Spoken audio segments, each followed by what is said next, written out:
Ibrahim Traoré received a secret phone call from Tehran at 3 a.m. While Israeli missiles on Iran, the offer they made him would change the Middle East war forever and put Africa at the center of a conflict that could reshape the world. But first, let me tell you how a single phone call in the dead of night would force Burkina Faso's leader to make the most dangerous decision of his presidency. The presidential palace in Ouagadougou stood eerily silent under starless skies when the secure satellite phone shattered the darkness. Traoré's heart hammered against his ribs as he jolted awake, cold sweat dampening his pajamas. Only 5 people worldwide had access to this emergency line. "Mr. President," the voice carried the weight of desperation mixed with steel resolve. "Foreign Minister Zarif calling from Tehran.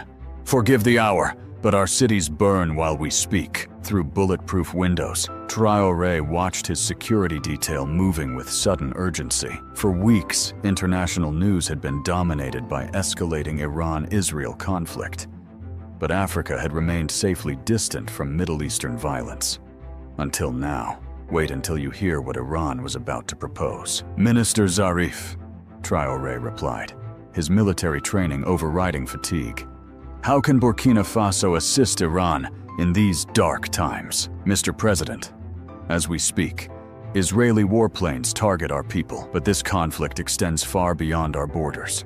Israel has been conducting secret operations across Africa, operations threatening every nation daring to think independently." Traoré's blood chilled.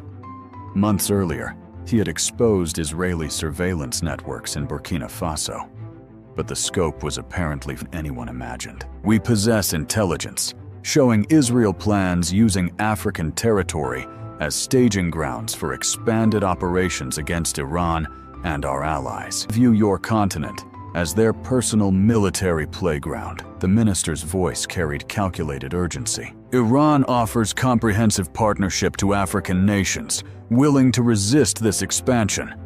Advanced defense systems, economic investment, energy independence, everything necessary for true sovereignty." Little did he know, this was just the beginning of the most dangerous offer ever made to an African leader. "What exactly do you propose?" Traoré asked, his mind calculating implications at lightning speed. "Complete defense cooperation. Iran's most sophisticated missile defense systems, capable of protecting Burkina Faso from any external threat. Naval access agreements providing leverage over coastal neighbors. Most critically, energy technology ensuring complete independence from Western oil dependence." The offer was breathtaking in scope. Iran was proposing to transform Burkina Faso from a landlocked, resource-dependent nation into a regional superpower. In exchange for what? Diplomatic support in international forums, Iranian technical advisors operating from Burkina Faso, and if circumstances require, permission to use your airspace for defensive operations. What happened next will terrify you. Traoré immediately understood. Defensive operations meant potential missile strikes targeting Israeli interests across Africa. "Minister, you're asking me to make Burkina Faso a combatant in your war. We're revealing this war already affects Africa. Israel maintains military advisors in 12 African nations, uses African ports for intelligence operations.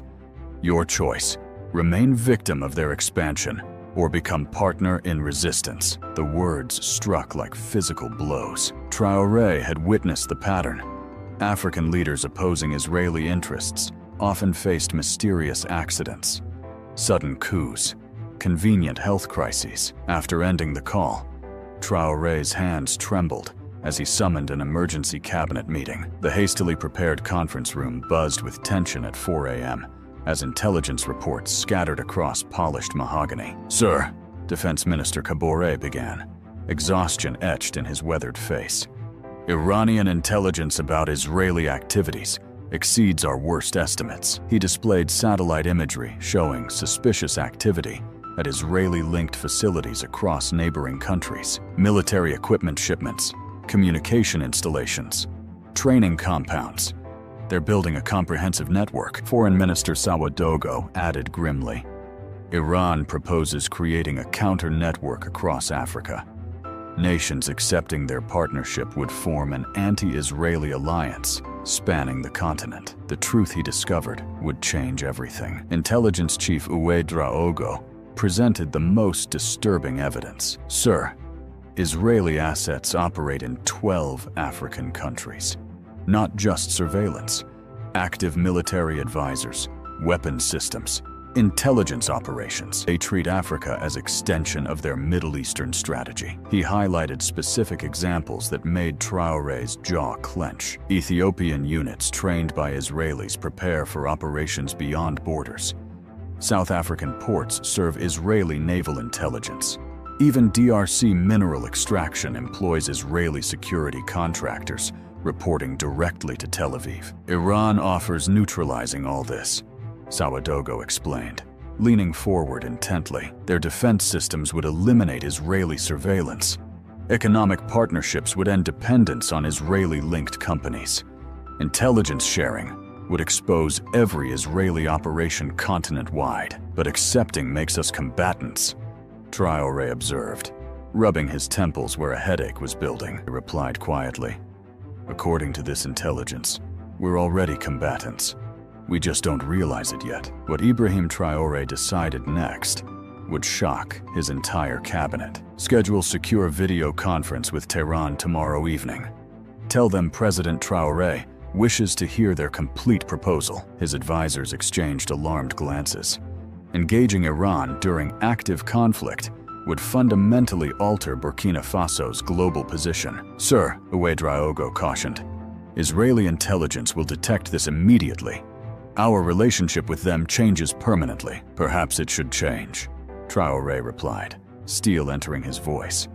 Africa has been a chessboard where others move pieces. Time we played our own game. But wait, this gets even more dramatic. The next evening's video conference proved explosive. Iranian officials presented devastating intelligence about Israeli operations, advanced defense technologies worth billions, and economic partnerships promising energy independence. Most compelling was evidence of Israeli plans for expanded African operations, using the continent as launching pad for attacks on Iran and allies. Traoré's response surprised everyone. Iran's intelligence concerns all Africa, not just Burkina Faso. Any partnership must involve the African Union and benefit the entire continent. Within 70, Traoré had initiated secure communications with presidents across Africa, sharing Iranian intelligence about Israeli operations in their countries. The response was immediate shock. Most leaders were unaware of Israeli activities on their soil. If you think that was shocking, wait until you see what happened next. An emergency African Union session convened, where Iranian representatives presented evidence and comprehensive partnership offers.